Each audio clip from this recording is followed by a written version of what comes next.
Okay, now we're recording. That way I can share the link with anybody who wasn't able to be here. And you can see my screen. Yes? Seems like cool. Okay, welcome. I am Carly Wharton, and I operate a spiritual practice called My Intentional Gifts. And using natal charts, I work with folks to identify what their soul came here to do. You know, that's a little bit different for each one of us. And it's a pretty individualized process. So natal charts, I feel like, are a great first step to understanding ourselves. So tonight's session is about learning the houses within the natal chart. So there's lots of different pieces to the natal chart to understand how to read the whole thing. And tonight we're going to talk about the 12 houses and what each of them represent. So tonight, there aren't going to be opportunities for getting individual readings.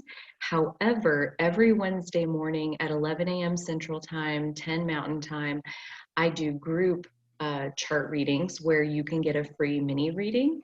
So if that's something that sounds like fun, by all means, send me your chart details ahead of time. And that's my dog. I spend about 90 minutes doing free mini readings. So if you want like 5 to 10 minutes of discussion about your specific chart, you are welcome to show up to that. I also wanted to share my April specials. So these are live on my booking site right now, and you can get, for April appointments only, 30 minutes for 11:11, and the price goes up from there. I also do couple sessions. And it wouldn't necessarily have to be a romantic couple. It could be any two people, really. If you wanted to see how your chart compared to somebody else, you can take advantage of that couple session. And those are available on my website to book for April appointments. Okay, and we are ready to roll for, that's perfect. And so Cindy's asking how to leave a donation. So Trudy has that link that she can share in the chat. If you do want to leave a donation, whether it's $5, $20, whatever you feel called to, you're more than welcome. I have a page on my website that can tell you how to do that. So tonight's goal is to share some information about the houses of our natal chart and what they stand for. I'm also going to use the example of the moon and talk about how the moon placement changes based on what house it's in. So just as an example of why it's important to look at which house your planets are in along with which sign they're in. So as we go, I'm going to stop every few houses and take questions. So if you have any questions, feel free to put them in the chat as we go along. And then when we stop every few houses, we'll get caught up on questions. I also think I'm going to power through the content and leave about 20, 30 minutes for open conversation and questions at the end. So if you have any specific examples that you're curious about or deeper questions, I am hoping to wind up with that time for discussion at the end. Okay, so before I get into the natal chart part, let me lay a little bit of a groundwork analogy here. So think about your actual house and the different rooms in your house. And when it's time for you to prepare food for yourself, how often do you go to the bathroom to do that? Or do you pretty much always go to the kitchen? When it's time to lay down and go to sleep, do you go to the kitchen or do you go to your bed? You know, in your house, there are specific rooms for each function of your life. And the natal chart is a lot like that. So the different houses represent different life areas. And that's what each of the 12 houses represents. So when we say house, we are talking about the triangle chunks of the pie as we go around the natal chart wheel. So I added the black lines so we're extra clear. The first house always starts here with the AC or the ascendant. So that's our rising sign. And that is literally the horizon line. That horizontal line across our chart is the horizon. So at the time of our birth, that sign, in this case, Cancer, was the sign on the horizon in the sky. And so that's always the opening to the first house. The numbers, where'd my pointer go? The numbers are here on the inside. So like that's showing that that's the first house, and then they go counterclockwise from there. So 2, 3, 4, and they go all the way around to 12 is on top of the first house. So each of these houses has a different life area, and that's where I think the moon example is going to illustrate that the best. Like, why is it important to understand which house our moon is in? Because that impacts how that energy is going to show up in our life. And again, it all comes back to self-awareness and how helpful it is to understand the way our energy works and how it expresses itself. And again, the moon is perfect for that, understanding our emotions and the way we express them. So as you look at each house, both the sign that you have in that house all by itself, so even if there's no planets there, even the sign, you can Google like Gemini in the 3rd house and understand what that means. And it does make a difference. Hang on just a second.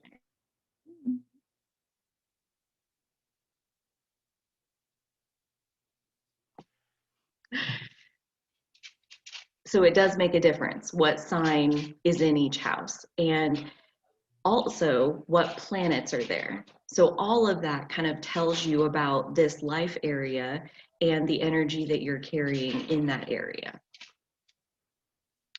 So I highly recommend, there are wheels like this where you just Google the 12 houses in astrology and go to the images tab, and there are these kinds of little like beginner cheat sheets where it's showing you, you know, for the first house all the way around the wheel, some keywords, and that's already made. So if you're really studying and wanting to practice, these graphics exist. There's lots of different ones. Some are colorful, some are like this.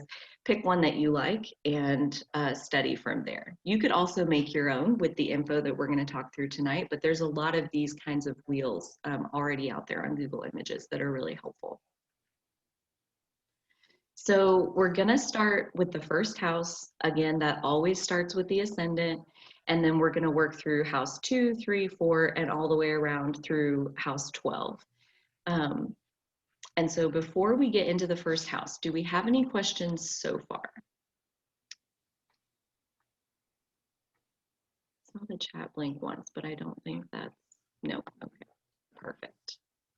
Okay. So the first house, and I'm going to share a few details about the characteristics of that house, the energy that's there, and the life area that that's ruling. And then also go through the moon example for each house. So the first house, because it's coming off of your rising sign, it is very much about the first impression that you make on the world. So when other people meet you for the first time, what energy do you give off? And think about it. I don't know about you guys, but like for me, I feel like a lot of times the energy I give off upon first meeting someone and who I really am on the inside are two very different things. So that's why that rising sign and first house can be so helpful to understand, because in big part, we don't really see ourselves the way other people see us. And it can be really helpful to understand, like, how are other people receiving me, especially on a first impression? And then be aware of that. And if you want to be more authentic and like more your inner self, let more of that out there. I mean, that's a conscious choice because our rising sign is kind of the default. So that first house, again, kind of the default. It's also where we develop a sense of who we are. So when we say, I am ... what is that? What does that look like? You as an individual being, knowing and understanding yourself. It also, like, there's tons of YouTube videos out there comparing the rising sign of someone to their physical appearance. So there's like this whole thing about like Cancer risings, because Cancer is ruled by the moon, they have a round face, they have round eyes. Libra risings have a certain look. That's a whole like rabbit hole of astrology that you can fall down.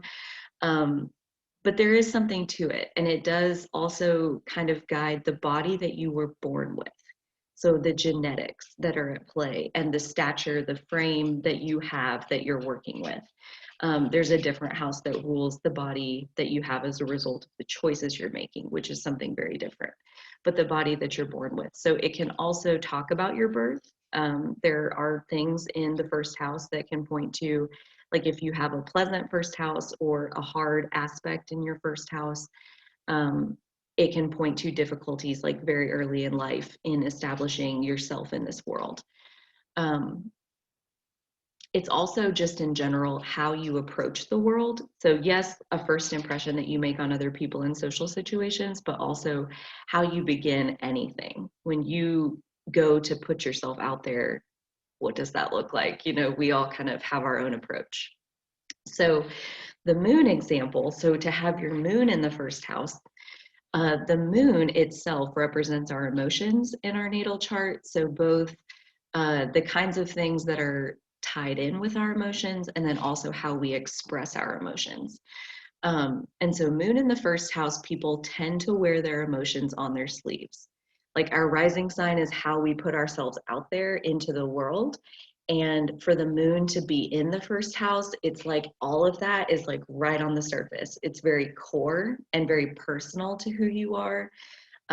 So being able to express your emotions and have regular emotional stimulation, all of that is very important to you. So having moon in the first house kind of amplifies the moon's effect in your life. And so because of that, you can appear very emotional and a little bit erratic or fluid on the surface because you go with your emotions. You are guided and being driven by your emotions day to day. And so emotional energy is very fluid and it changes. And so that can relate to like kind of your first impression and your impression on others. It tends to be fluid. So the first house, when I say ruled by Aries, that is the sign that is the first zodiac sign. So those go in the same order, and then each of those in order rules each house. So I'll list that on the slide as we go as well. So as you understand each house, it does relate a lot to understanding its ruling sign. So like in this case, the first house and Aries have a lot in common.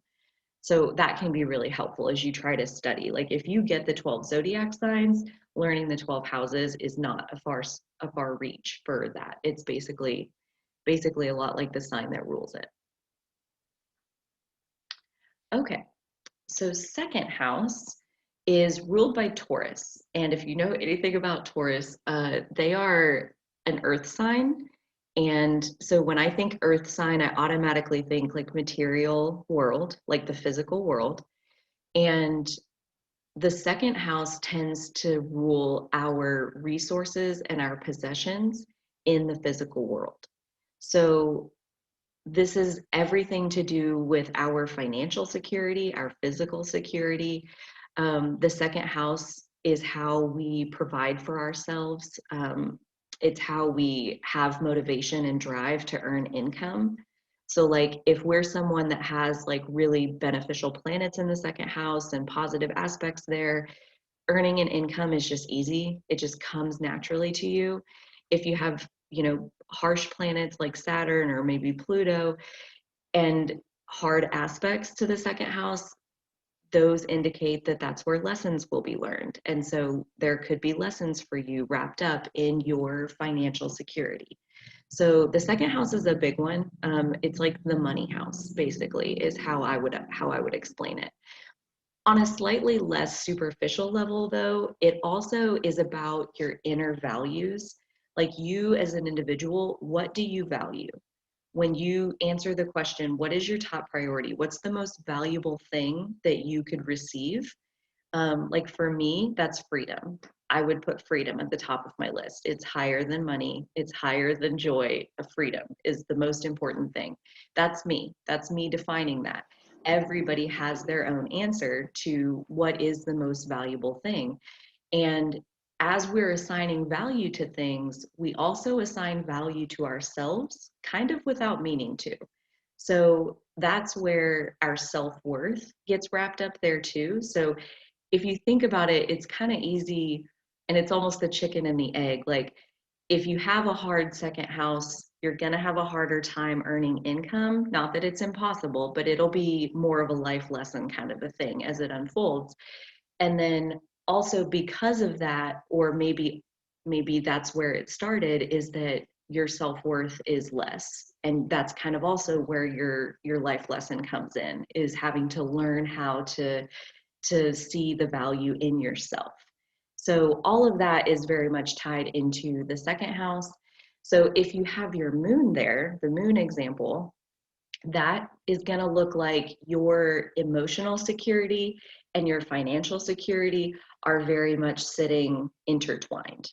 So if your physical world starts to wobble, that is extremely emotionally stressful, and vice versa. If your emotional self is wobbling, your financial world is wobbling. And so it's very almost like that much more important to take good care of yourself and your emotions, and make sure that you're doing that daily maintenance, so that there isn't a wobble. Because when you have a second house moon, it's like your whole life is riding on your emotions and your stability.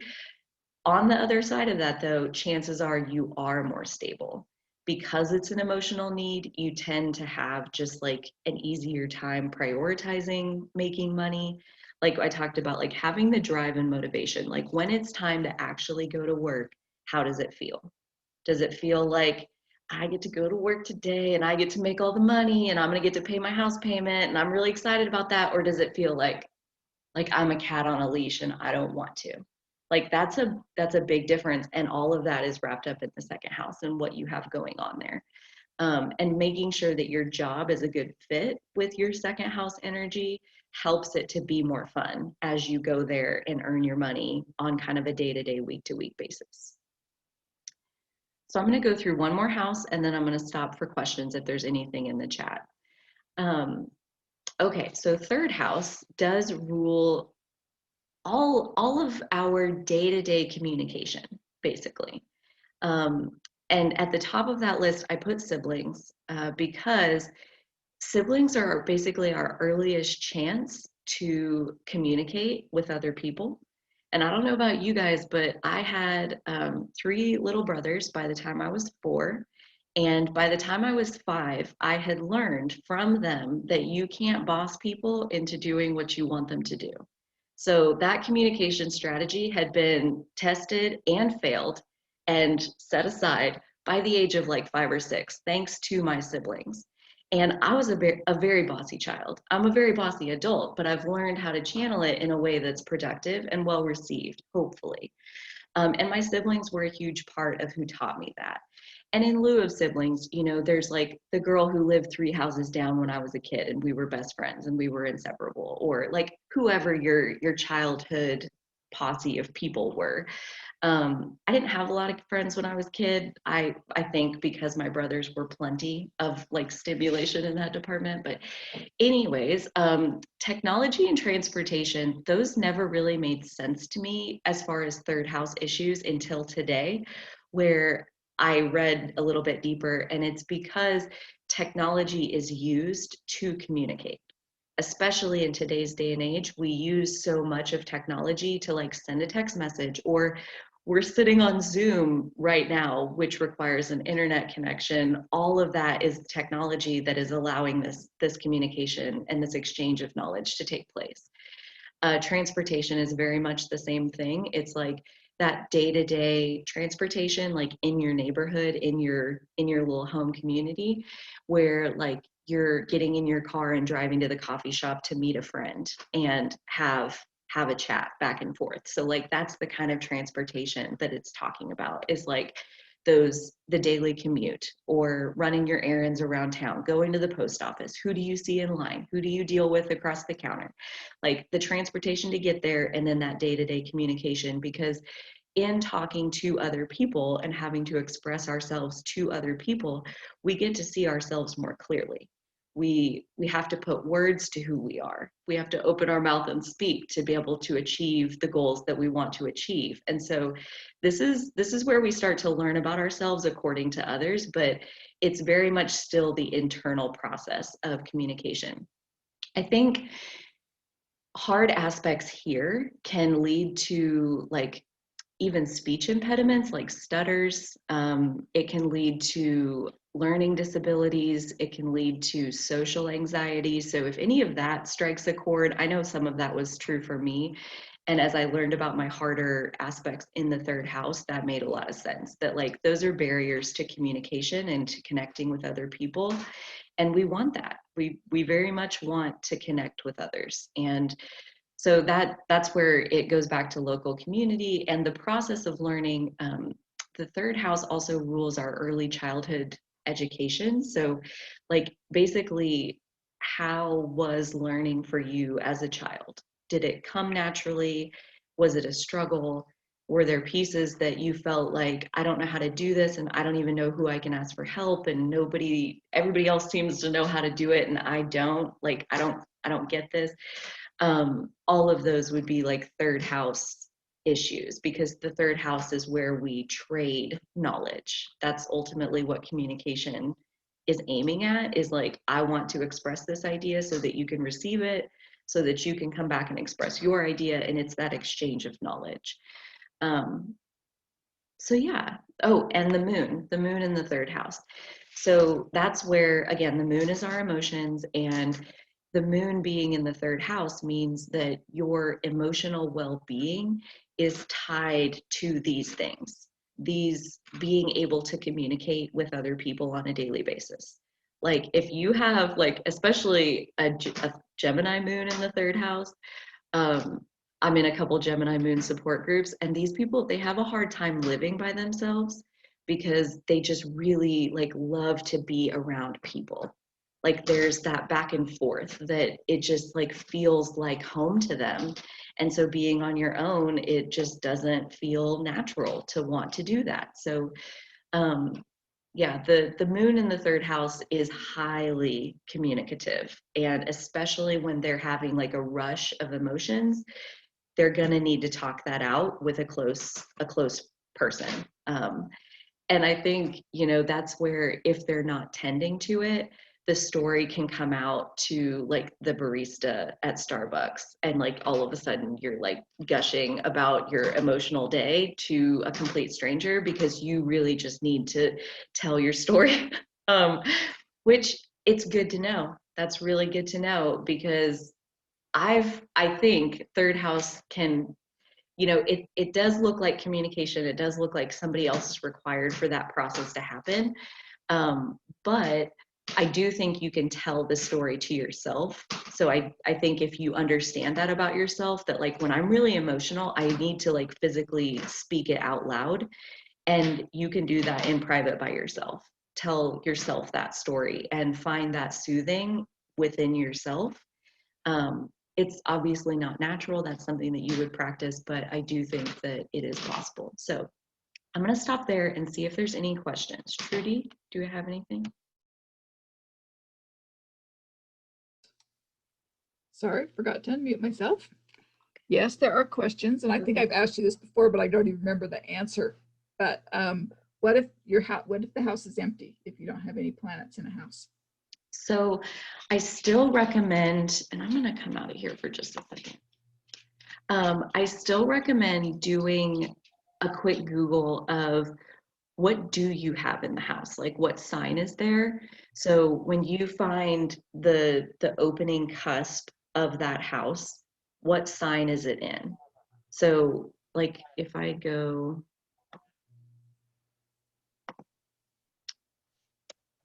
back up a couple. Okay.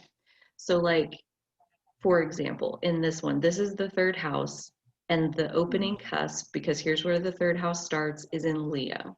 So in that example, I would Google Leo in the third house and still understand what does that story sound like, because that's going to make a difference. Leo in the third house is very different than Capricorn in the third house. So just the sign makes a difference. So even if you don't have planets there, go ahead and give that a Google.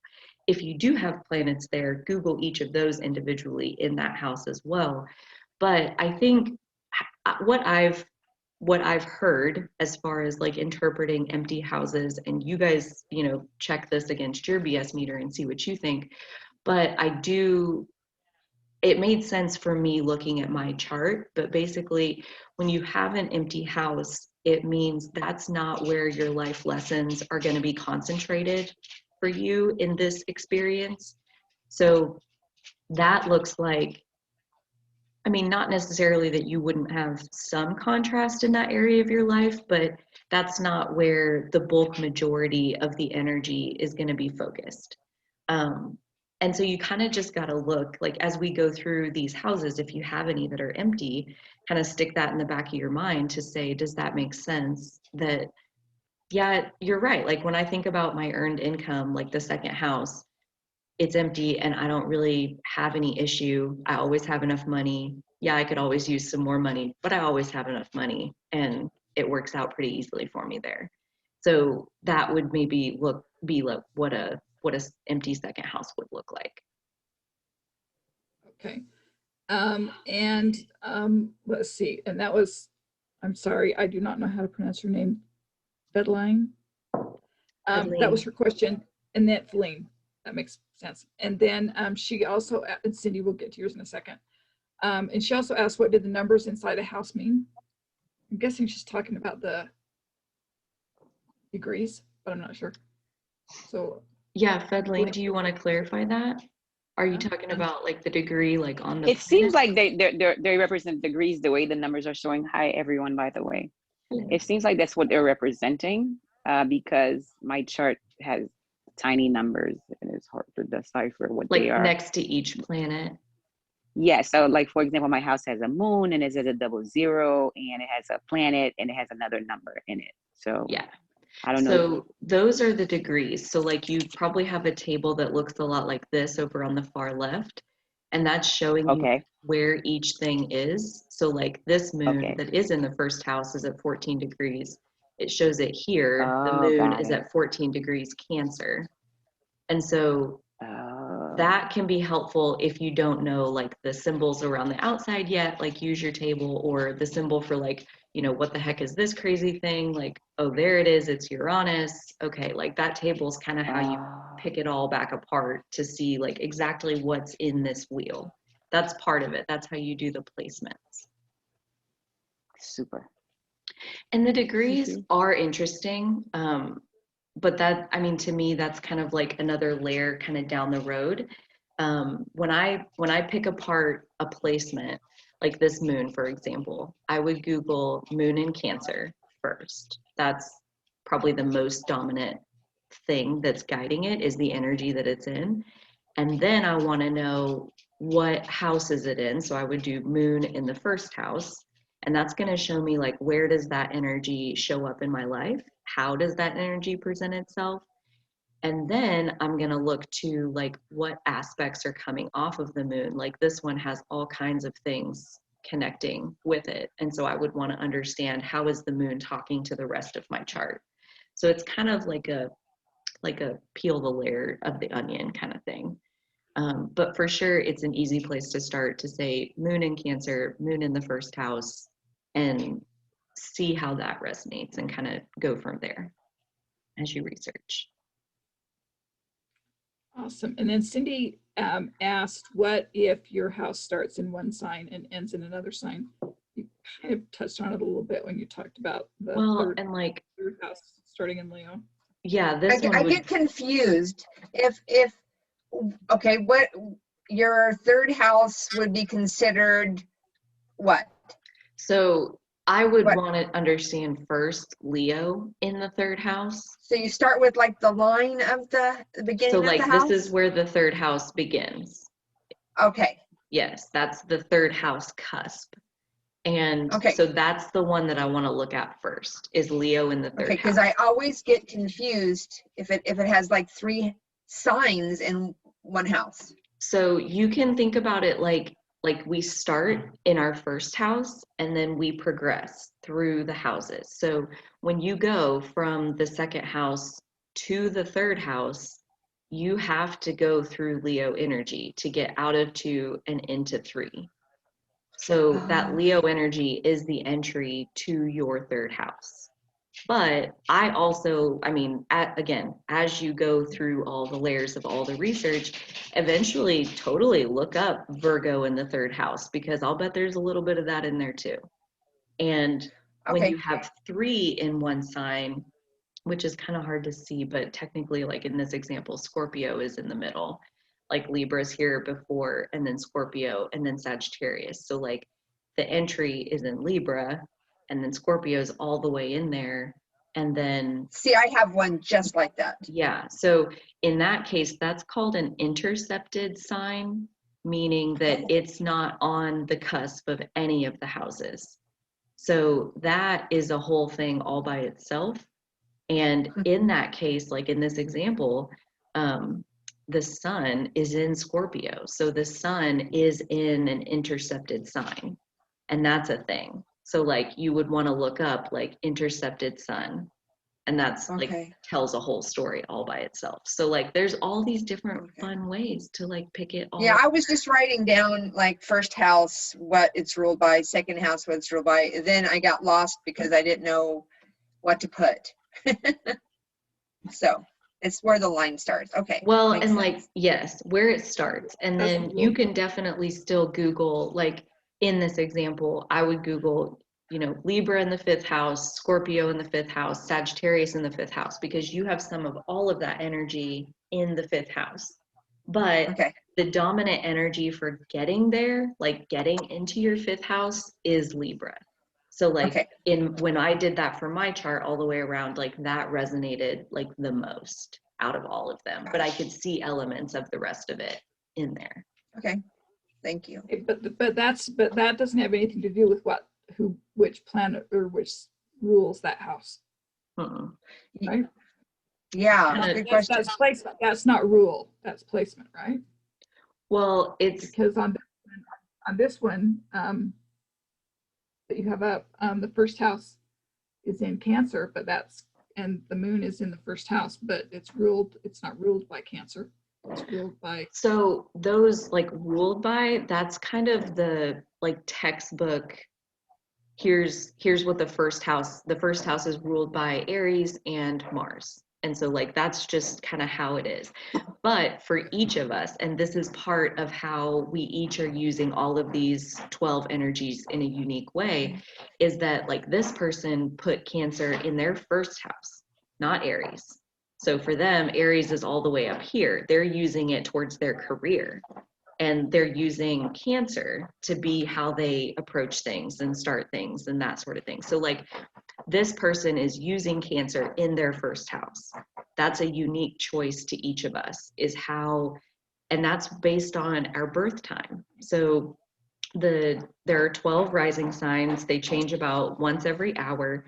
So twice a day, you could be a Cancer rising for about an hour. So like your birth time is very specific. And that's why if you don't know your exact birth time, like kind of best to just leave it off there. You could pull the different charts and see how different it is. But when you have your exact birth time, that's really cool to see. And actually I was looking the other day at this set of articles where they wrote for every single sun sign and rising sign combination. It's an article where it's all like together, it's all intertwined. Like they talk about your sun and your rising at the same time, which is almost like never done. Like you almost always have to like look up the rising sign, look up the sun sign, and then in your brain try to put it together.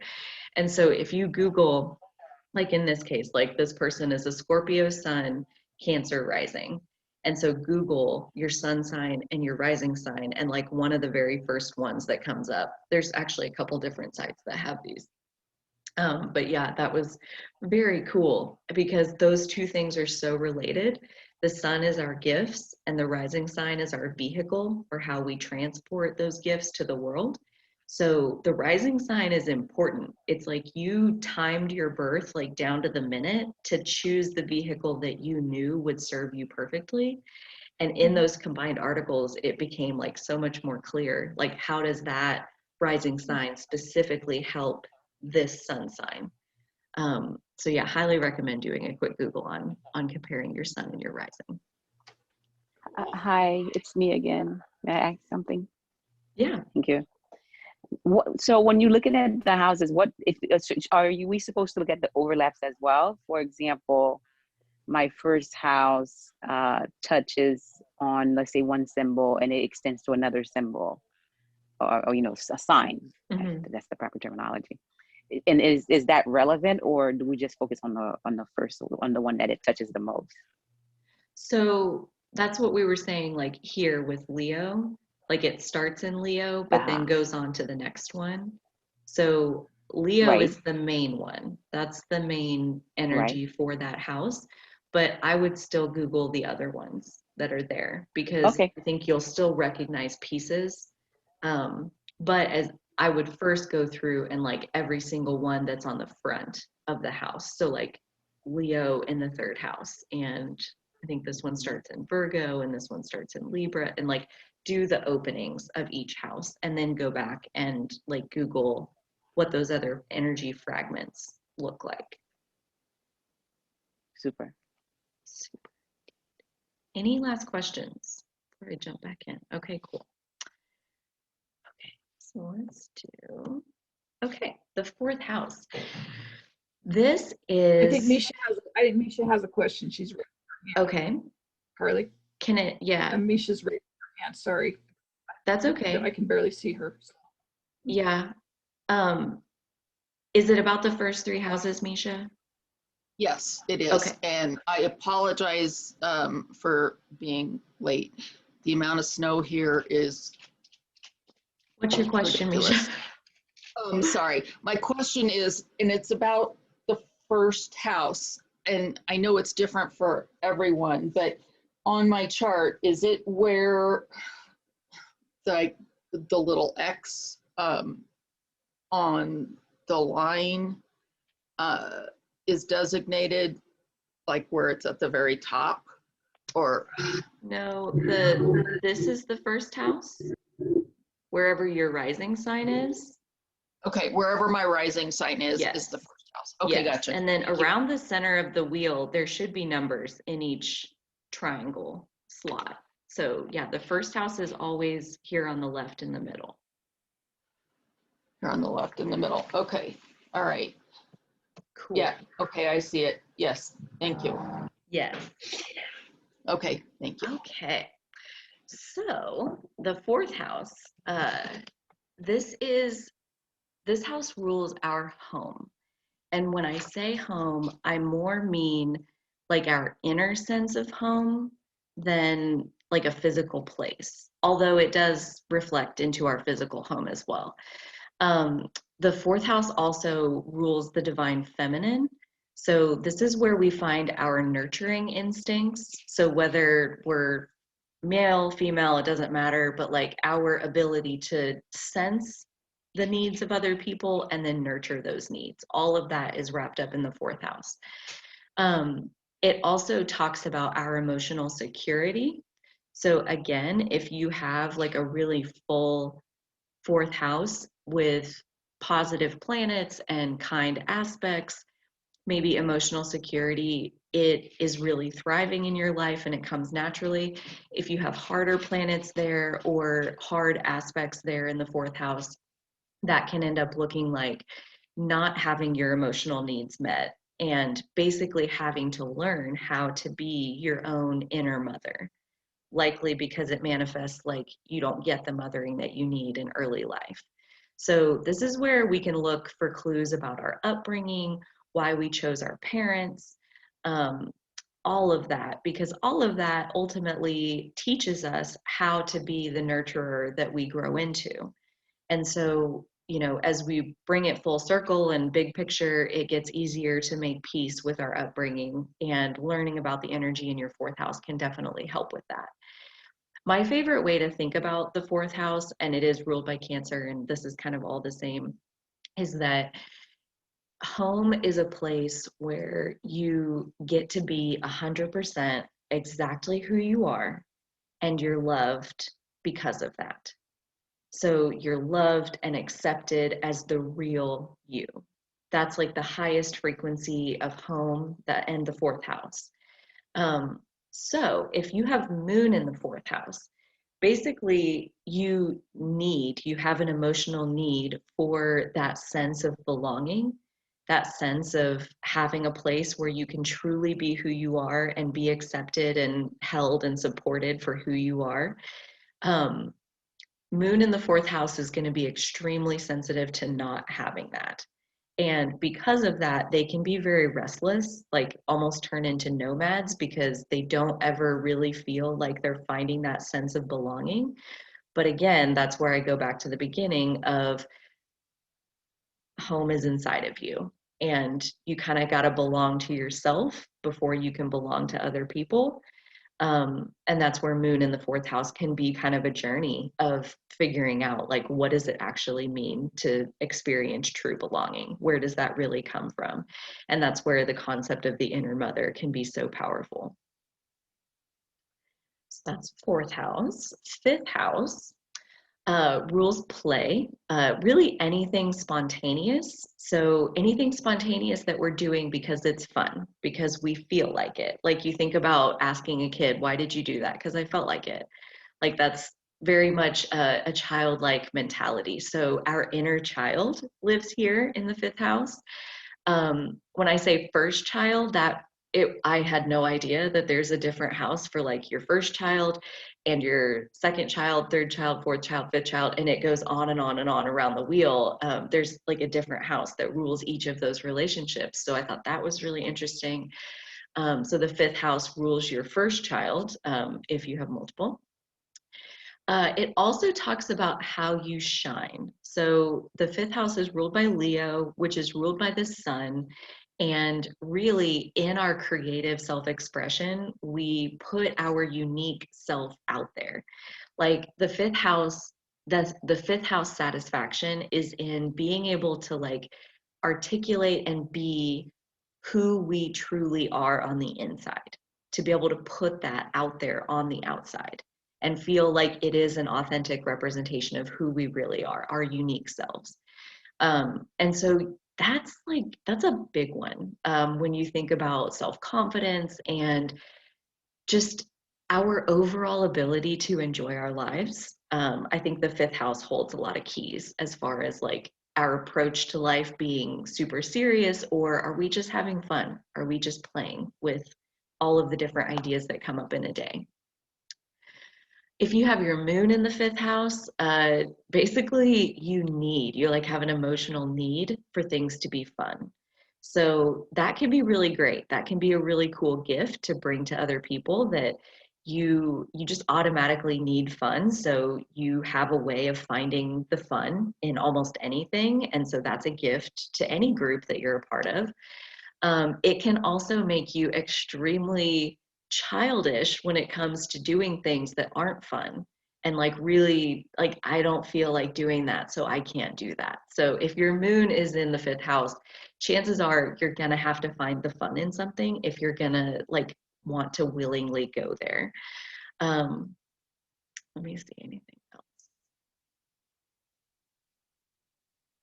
Nope, I think that's good. So the 6th house, and I'll do this one and then we'll stop for questions. If you guys have anything, feel free to put that in the chat. The 6th house rules pets or tamed animals. There's a different house that rules wild animals. I didn't know that until today. Really, like, these houses are so deep. There's things like, you know, this is the house that rules your in-laws, this rules your 7th child, this rules your on and on and on. There's so many different things. Grandchildren falls in one of the houses anyways. So the 6th house, pets or tamed animals. And in that, we also kind of turn into tamed animals. Like when you look at the 6th house, it's basically our ability to keep a routine, to be of service to other people. That is to say, to be productive by other people's standards. It's our daily routine or our day-to-day work. So anything that we have to do on a day-to-day basis to like keep our income flowing. It's also our sense of duty. So that can be something that is really great and makes you reliable for your social circle and your partner and all of that. Duty can also like be a ball and chain, and you wear it around like a ton of bricks. And so duty is one that, like, obligation in general is important to understand. And so sixth house is where, if you have hard aspects happening in the sixth house, like basically you have a really hard time with boundaries, and basically you feel like you're just at the service of everyone, and no matter who it is and what they ask from you, you have to do it. And that's just not real. But a hard sixth house can make it feel like it is. Like your sense of worth and value is tied up in being of value to other people. And health comes along with that, and the body that we have as a result of our choices come along with that. Because when we block our own energy flow, like you think about the fifth and the sixth house, like they're very different. Like the fifth house is us, full force energy flow, like only us, it's our unique selves getting to shine bright into the world. And the sixth house is all about, how am I of service to someone else? So now I'm looking to other people to assign me my value. And that's where, if you have like a lot of energy in the sixth house, you can really get caught up in needing that approval and needing to be of service in the outside world before you'll feel like you're valuable and that you've done good work. And so if you're doing that to yourself, chances are, like, you easily get run down in your health. You tend to be at the bottom of your own priority list, can be the darker side of a lot of sixth house energy or difficult energy in the sixth house. It is ruled by Virgo. And then if you have the moon in the sixth house, that's, again, you have an emotional need to be of service. So whenever I see moon in the sixth house, one of the first conversations we have is about boundaries and about how we cannot pour out of an empty cup.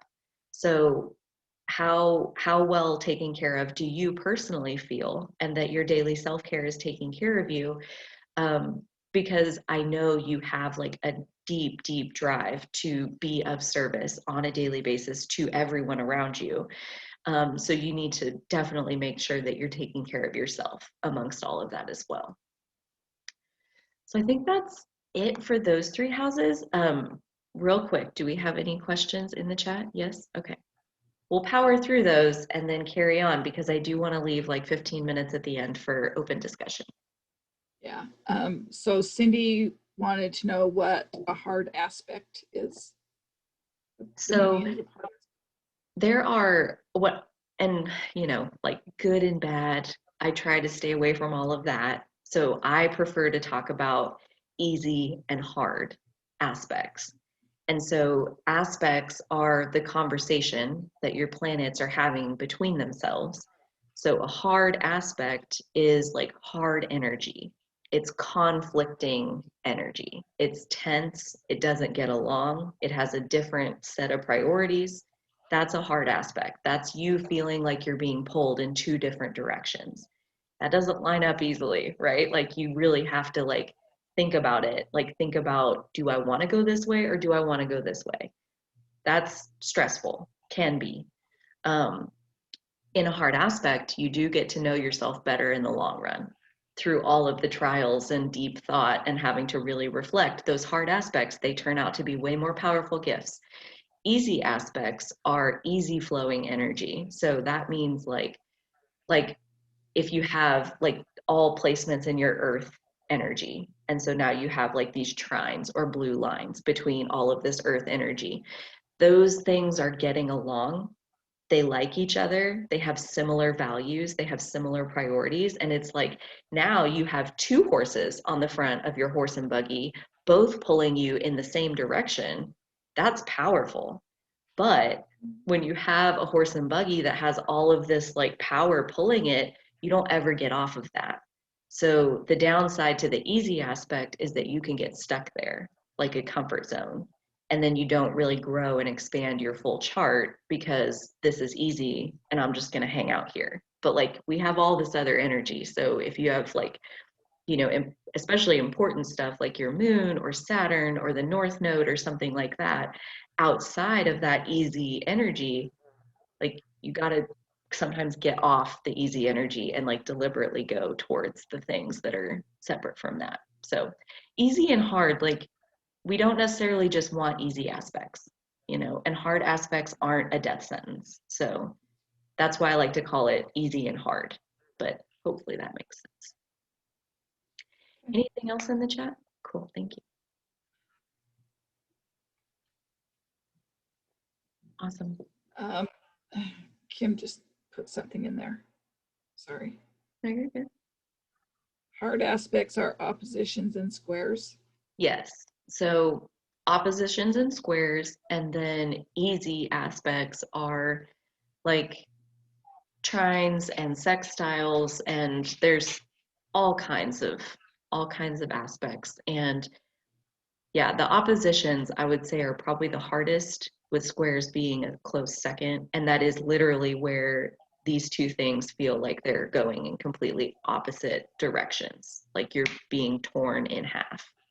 And so that too, like it's so frustrating, or can be early on before you figure it out, because you're like, no matter what I do, part of me is not satisfied.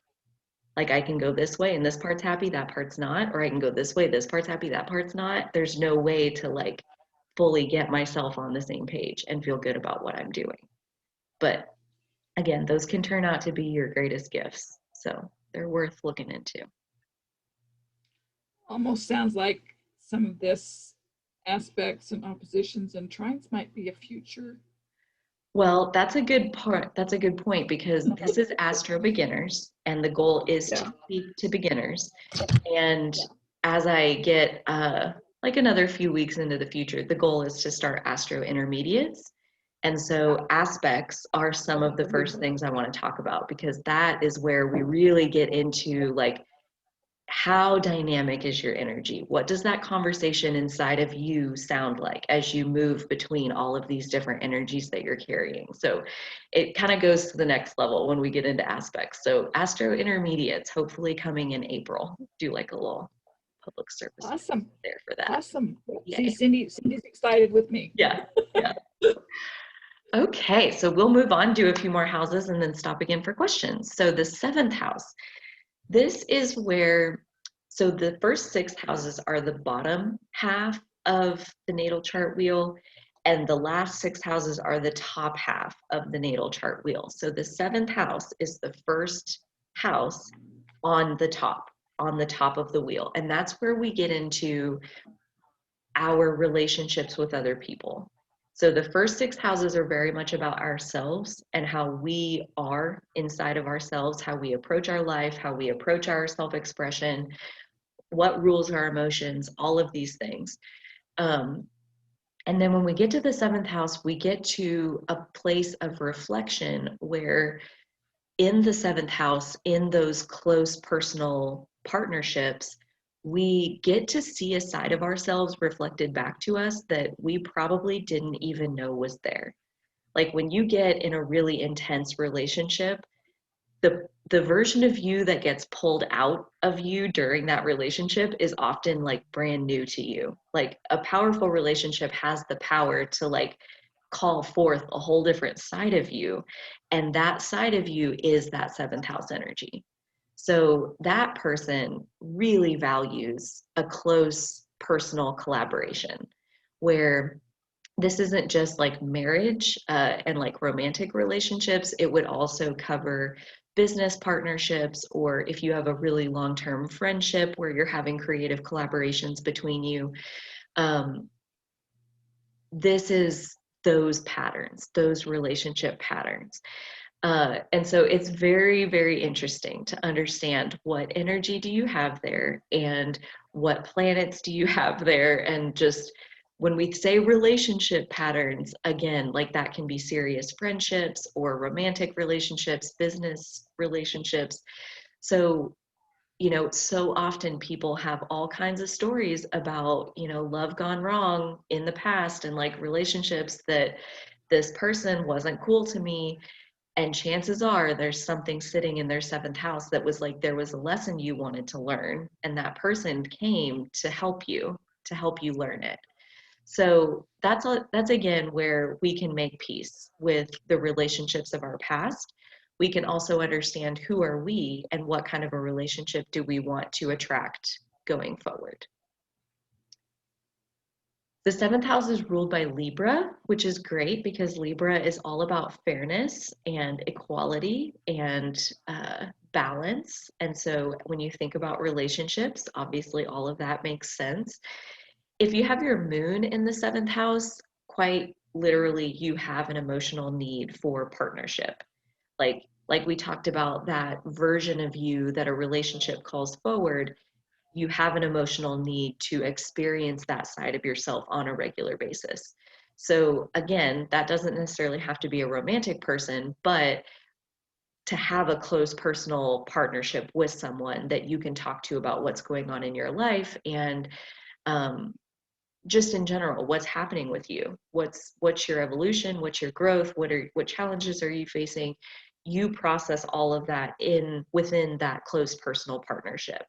And so emotionally speaking, like if that person is a romantic partner and then that romantic relationship ends, that can be that much more devastating from an emotional perspective, because your moon sign, your emotional needs were being met in that relationship. And so being aware of your 7th house moon helps you pivot and, you know, find somebody else to have those conversations with and have that friendship with, that relationship, whatever it is.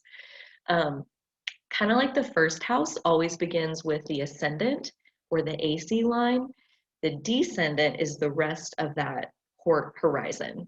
So the 7th house always begins with the DC on the other side of that. So that is just part of our trivia for the 7th house. Ooh, I didn't say it, but it is about our lovers and our enemies. So when we say relationship patterns, again, it gets deep when you get into your 7th house energy. Yeah, not always pretty to own what's waiting for you there, but it's a process. Okay, so the 8th house is ruled by Scorpio. So again, when we describe the 8th house, it sounds a whole lot like describing Scorpio. So the 8th house is where we keep all of our taboo subjects. So anything that is not mainstream, not open to the light of day, these are things that are confined to nighttime and secrecy, and you got to be in the know, you got to be part of like the inner trusted circle to get to like experience these taboo topics. The 8th house also rules death, and really like death in both a literal and a figurative sense, in terms of the personal transformation that takes place. Like when you think about divorce, that is the death of a marriage. So that death and that transformation that follows is an 8th house matter. So death, again, is a much deeper topic than just our physical life and how long that lasts for us. This is also where our sexuality resides. So if you think about like taboo topics that aren't really meant for the light of day, sexuality definitely falls towards the top of that list, and all of the many arms and legs off of our sexuality. And so again, if you have hard energy in the 8th house, that can look like blocking that sexual energy from happening, or you feel like you're not worthy of expressing these taboo subjects into the world. Or, you know, there can be, if you have hard energy in your 8th house, that means that's where there's lessons for you to learn, which is, you know, just part of it. So inheritances and the financial situation of your partner both fall into the 8th house. So the 8th house is opposite the 2nd house. And the 2nd house was where we talked about the money. This is your personal resources and finances. The 8th house, which is opposite that, is about your relationship with other people's resources. So like any kind of inheritance, or any, like, you know, some people think you can see like how rich is your future spouse going to be by looking at what kind of energy you have in the 8th house, and like, you know, that kind of thing. But there's karma in all of that. And so that's where you can go in the 8th house to like look and see how hard is that going to be. Because the thing with an inheritance is that, you know, usually someone's got to die to get that inheritance. So while maybe there's a big pile of money waiting for you based on the energy in your 8th house, that also means that you have to lose people to get that big pile of money. So like it's not as pretty as it looks. And the 8th house, I'm going to say real quick because I'm going to contrast it more when we get to the 12th house. But the 8th house is like consciously choosing to enter into these taboo subjects. You're choosing to go into like the darker side of humanity and go into the depths of what all the human desire is about. It's a choice. What happens in the 8th house is very much a choice that we make consciously within ourselves. If you have the moon in the 8th house, I am actually not remembering off the top of my head what that means. I'm having a total blank. I mean, typically the moon represents an emotional need for the things in that house. So that means like, oh no, I do remember. It was like sexuality is extremely important to you. It's like very much tied with your emotions and with being able to express your emotions. But at the same time, like transformation. So you grow and your emotions are also fluid, kind of like we talked about in the 1st house. So you have a tendency of changing your sexual partner on a regular basis. Again, for the growth and the experience of getting to be with many partners. There's learning in that. There's transformation in exposing yourself to multiple different people. And so part of that is eventually like, you know, both realizing that that's an emotional need. And so how are you meeting that emotional need without being overly promiscuous if that's a problem for you? Chances are maybe it's not if you have a moon that's in the 8th house, especially if it's not harshly aspected. Maybe you really own that about yourself and you are a trendsetter in bringing that taboo subject of really dominant sexuality out into like everyday life and making it more a part of regular conversation. Feel good about that. Okay, 9th house. So this rules our ideology. So our comprehensive view of the world. So you think about everything that goes into how did you come to view the world the way you do? Because each and every one of us has our own reality. We all have our own perspective of what the world is. Is it a good place? Is it a bad place? Is it beautiful? Is it ugly? We all have our own perspective on all of that. And all of the different things that inform our perspective of the world fall into this house. So higher education, international travel, spirituality and religion. But at the end of the day, the 9th house is also where we create our own version of the truth.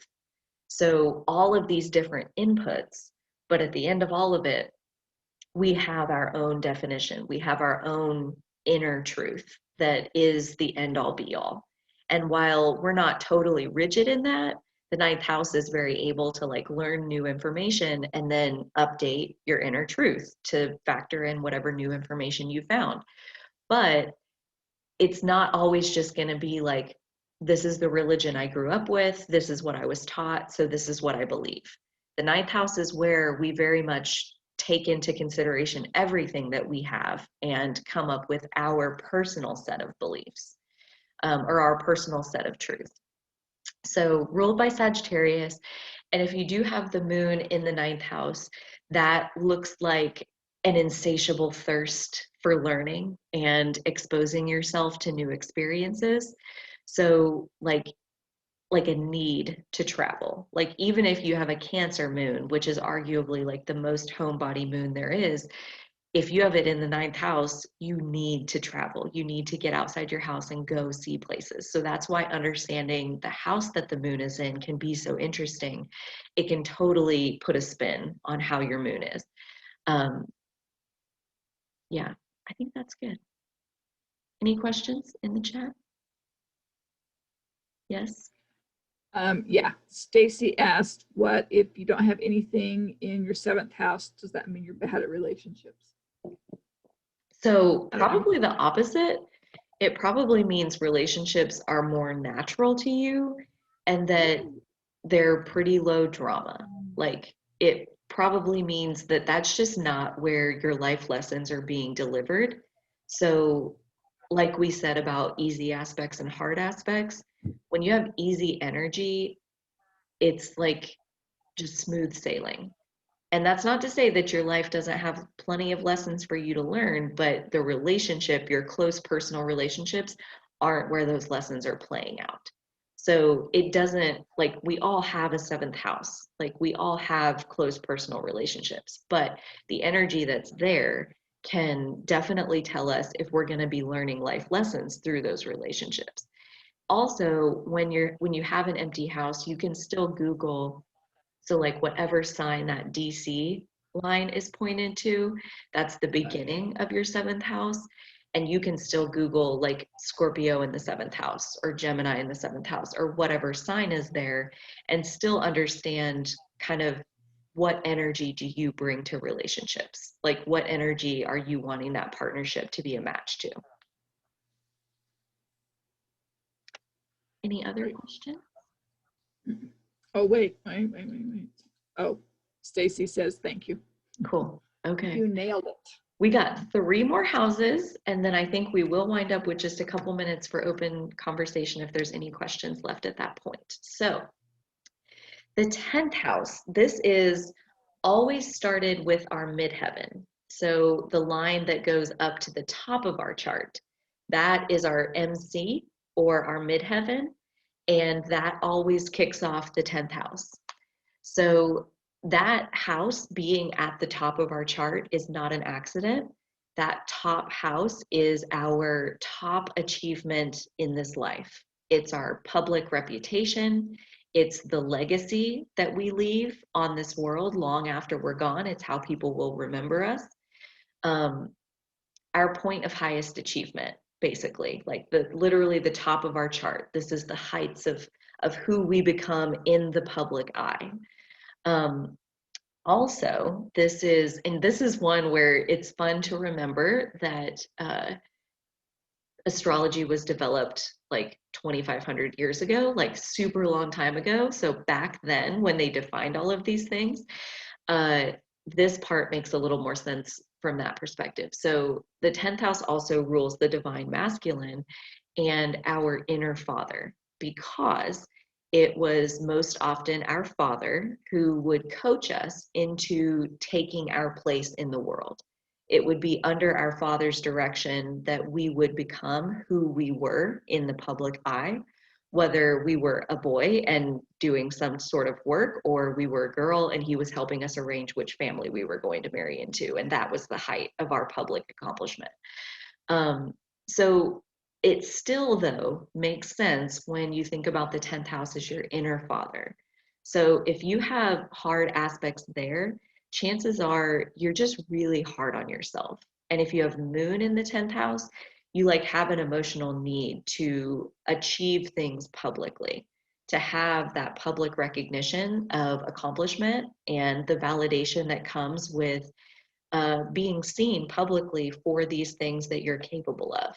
So I think the moon in the 10th house, it can be a bit of a rocky ride, like when you don't get as much validation as you want, but I do think it makes you successful one way or the other, because your emotional need is based around being successful and being seen a certain way by the public.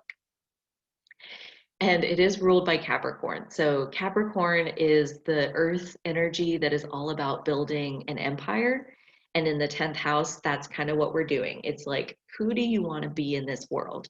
And if you have an empty 10th house, maybe you just don't think about that a whole lot, you know, like maybe that's just, you don't have some big grand vision about who do you want to be in the world. But you still have the sign that's there. So you can still Google, you know, whichever sign your MC is pointed to, you can still Google Cancer in the 10th house, or, you know, Leo in the 10th house, or whatever that is, and still learn about the energy that you bring to your career, whether you're whether you're thinking about it a whole lot or not. That all seems good. So 11th house, this is ruled by Aquarius, which I always kind of found counterintuitive, because Aquarius is such a loner. But at heart, Aquarius is very much about the happiness and the joy of the collective. and wanting to see as many people be as well as they possibly can be. But at the same time, Aquarius doesn't necessarily want to be in the middle of all of that, more so wanting to just observe the happiness from the outside, from the confines of their little personal space bubble. So that's where it can be a little bit counterintuitive. But the 11th house rules basically any groups that we're a part of. So when you think social life, this is an 11th house matter. The ability to be like, oh, I feel restless, I want to go out, or I want to talk to people. Do you have people? Do you have like people you can call and get on the phone with and arrange a dinner and go out with? Or you know, if you have hard aspects there, maybe you don't. Maybe that is the whole point. And a moon in the 11th house also is kind of like searching for that sense of belonging, searching for a place where they feel like this is my tribe, like I actually belong with this community of people. So if you spent a long time feeling like I don't belong anywhere, maybe you do have hard energy in the 11th house. And kind of the same if you have like easy energy in the 11th house, chances are you have huge social networks that are very beneficial to you. Networking comes super easily. You have a resource that you can call for anything, because I met so-and-so on a plane, and I met so-and-so at this get together, and I met so-and-so because they're a friend of my brother's girlfriend, or like all these different social networks that you're a part of. The earned wealth piece is interesting. It said, like energy that can like get you a winning lottery ticket lives in the 11th house. So like just a big pile of money that falls off the sky. And so often our big piles of money have to do with the social networks that we're a part of. It has to do with the conversations that we have with other people and the inspiration that those lead to. You know, like there's only so much we can really accomplish inside our own mind before we really do need to connect with other people to see a broader picture of life. And through the 11th house, we're connected to lots of different people and seeing life from lots of different viewpoints. And we're all better off because of that, because of those communities that we're a part of. So again, if you have moon in the 11th house, like you really, really need that place that you belong. And chances are it comes somewhat naturally to you. Like it can feel like death when you don't have a social network or when you feel disconnected from your social network. But because it's your moon, because it's your emotional need, that's just kind of at the top of your priority list. Like your social networks, you are very loyal and very connected and very much maintaining those connections because you require them to process your emotional data. You require those relationships. Philanthropy also falls here, again, because of those like Aquarius vibes of just really wanting the best for the collective. And ambitions and wishes is kind of a fun one to think about, because Aquarius is very innovative. Because they're detached and standing on the outside of the group and kind of observing the whole, they're able to not necessarily be tied to the status quo and more like reimagine what's possible. So especially when you get a big bunch of people together that are passionate in a similar direction, you can accomplish massive undertakings. And in the 11th house, kind of anything is possible. And so that's where, you know, those surprise resources like earned wealth or, you know, wishes really can come true, because there's that imaginative quality of the 11th house and what, you know, big groups of people are able to accomplish when they come together. All right, last one. So the 12th house rules secrets. So secrets are interesting because, again, that's kind of a conscious choice to keep part of ourselves hidden. So these are the things that we think, I can't show anybody this, because if I show somebody this, I'm going to get rejected and they're not going to love me anymore. I'll be disconnected from the people that matter to me. So I'm going to keep this part of myself hidden. And so those secrets become our shadow self. A lot of this starts happening like first thing in childhood with the people around us, either our siblings or our parents or our caretakers. the people that we knew early in life, where they tell us that parts of ourselves are bad.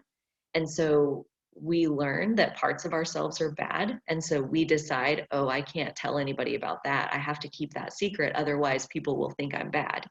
And so those secrets, they form our shadow self. So really the 12th house rules everything that's unseen, everything that's non-physical, everything that's subconscious. So that is just a little bit frustrating because it's really difficult to spell it out in tangible physical terms of like what that is. The fact that it rules sleep and dreams is a perfect example of what does that mean. So intuition falls here too, but sleep and dreams. So like, for example, I have North Node in the 12th house, and I get messages in my sleep that I wake up with in the morning, and then I use those messages to like do my soul's purpose kind of thing. So that is how my sleep plays a part in my energy. Like I get information in my sleep, and that's because I have 12th house placements. If you have a moon in the 12th house, that can be really interesting. I was going to say frustrating, you know, nothing is bad, nothing's a bad placement, but when you think about the moon being our emotional needs, the 12th house being the unseen and the non-physical and the subconscious, it's like either we are full of these really powerful emotions, like we're immersed like 100 feet under the surface in these powerful emotions and we can't make sense of them, or we're totally out of touch and disconnected from how we feel. So that's moon in the 12th house. The other kind of symptom of moon in the 12th house is that you almost become a magnet, and this is kind of true for 12th house placements in general. You kind of become a magnet for other people seeking out someone to listen to them. Like moon in the 12th, while you're pretty out of touch with your own emotions, you have almost a radar for other people's emotions.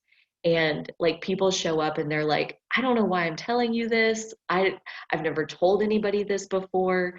People with like heavy placements in the 12th house like hear that all the time, that, you know, you're just really easy to talk to. So it's just kind of like an accidental healer kind of place where if you have significant energy in the 12th house, chances are you're going to do a fair amount of dealing with your own shadow. And in doing your own healing, also attract other people who you can help with their healing. And the moon is a big part of all of that. The 12th house is ruled by Pisces. The last piece that I wanted to touch on is so escapism and addiction. So escapism meaning we don't want to face physical reality. We want to escape into an imagination area. And a lot of times people do that through addiction. So any amount of numbing, so alcohol and alcoholism falls here, any drugs, all of that. So if you have heavy or hard 12th house energy, maybe addiction is a more likely path for you. And so that's something to be aware of as far as like, you know, it's so much easier to just zone out and just like tune out of all of this really intense energy that you can't really understand because it's in your subconscious. So maybe let's just, you know, smoke some weed and eat a couple muffins and fall asleep. And so that escapism and addiction behavior, it can definitely lead to unhealthy habits. But there are healthy ways to deal with those same things. So again, it comes back to being aware and working with your energy and figuring out how to do that the best that you can. So that is all I have as far as like the content of the presentation. Are there any questions in the chat about the 12 houses? Yes. There's a couple of questions about placement of the nodes. South node, north node. Do you mind reading the whole question? Well, Cindy might have to give us some context because this is a few minutes ago. She asked what about the south node, and then Feline also asked what does the north node mean for a particular house, for example, north node in the 6th house. Okay, so for looking up your nodes specifically, I would Google North Node in the 6th house and then scroll down in the search results to Karen M. Black's website. And she has one for every sign and every house. And the nodes are a process. So like North Node and South Node are always opposite each other. And it's about, you know, kind of coming to terms with your South Node energy and in trying to step forward and grow into your North Node energy. So I would highly recommend starting with her article there. Yeah, because the North Node is one where that's our soul's purpose. And so we kind of don't get to get around that. Like if you want soul level fulfillment in this life, you will live out your North Node. It's a very miserable existence to deny our soul the growth that we intended coming into this life. So Karen M. Black, she has, again, you just Google where your North Node is, the sign and the house, and her articles are very, very helpful for understanding that process. Yeah, I threw her website into the chat too, so if anybody wants to grab it from there. And then Cindy, did you want to ask your question? No, she's okay. Feeling okay about it? Okay, and was that the only 2 questions? Okay, awesome. So I'm going to remind everyone one more time that I do the group mini readings Wednesday morning. So that's tomorrow and every Wednesday. I just need your chart details ahead of time, and happy to see anyone there. There are people who come every single week. You can get a mini reading. You can also just come and listen if you like to just take in everybody else's reading. One more quick reminder on my April specials. So these are only for April appointments. That is available on my booking site, which I think was put in the chat. Also, I do have some seats still open in my March spotlight sessions for Chiron.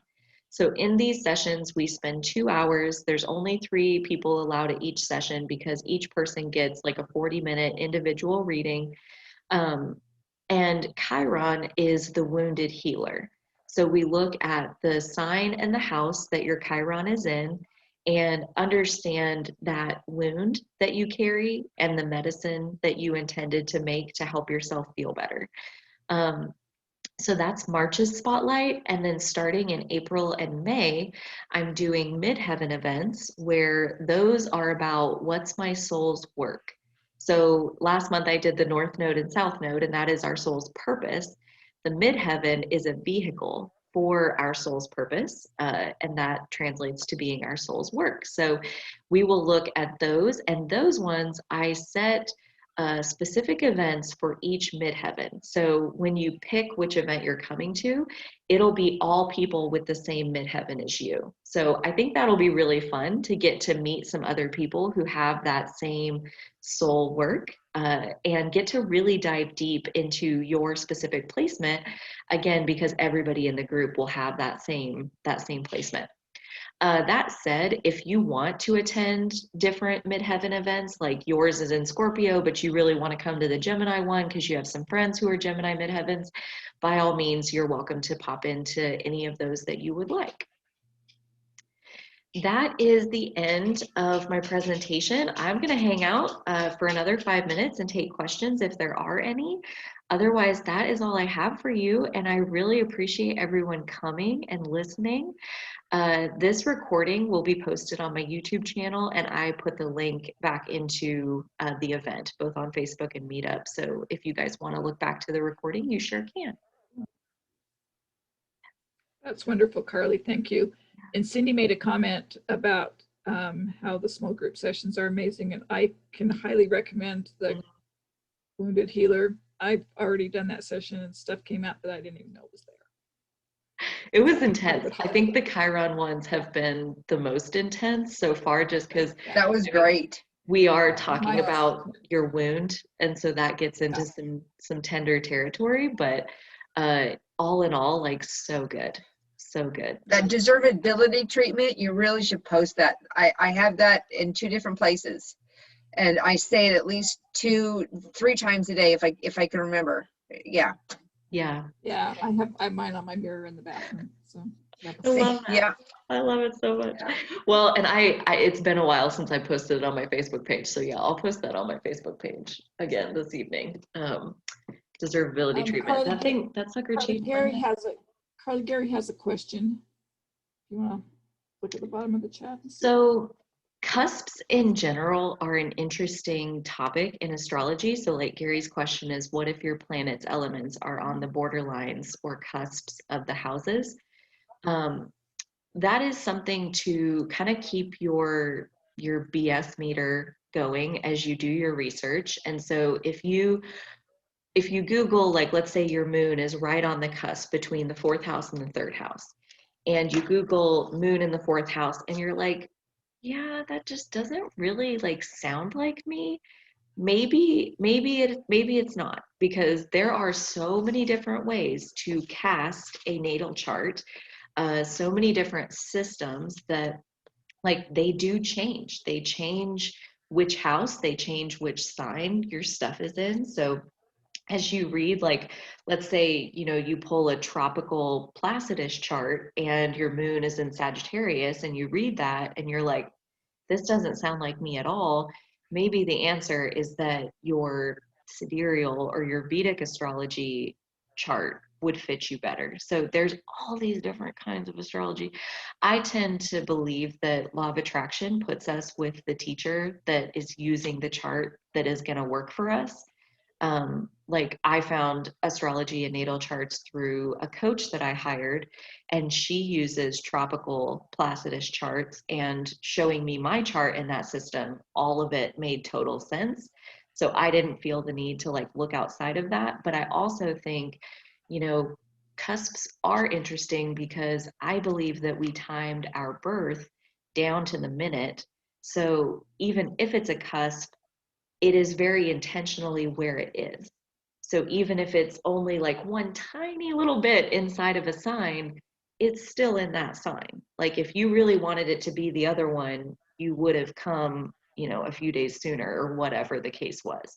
So I personally I think, yes, cusps could be a thing, and that's something very personal. Each person kind of has to feel for themselves.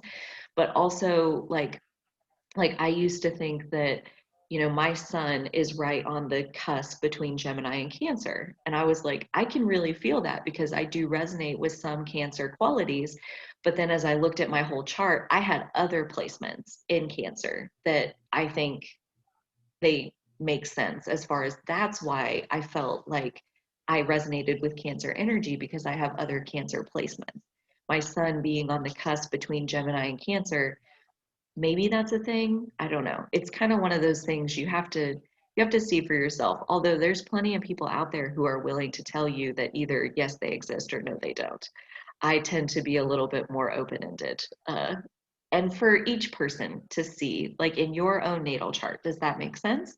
And if so, run with it. And if it doesn't, then no big deal. So Adriana, would having a sign that conflicts with the sign energy of the house have a similar effect as having hard aspects in that house? I will say yes, probably. So if you have, like, let's say you have Capricorn in the 7th house. So the Capricorn energy wants to build like your public career, reputation, legacy, and the 7th house is about your close, committed partnerships. So like that's kind of an awkward combination, and that does make a difference. That's why looking up, even if you don't have placements there, looking up the sign that's present in that house can still tell a story about what energy are you approaching that house with.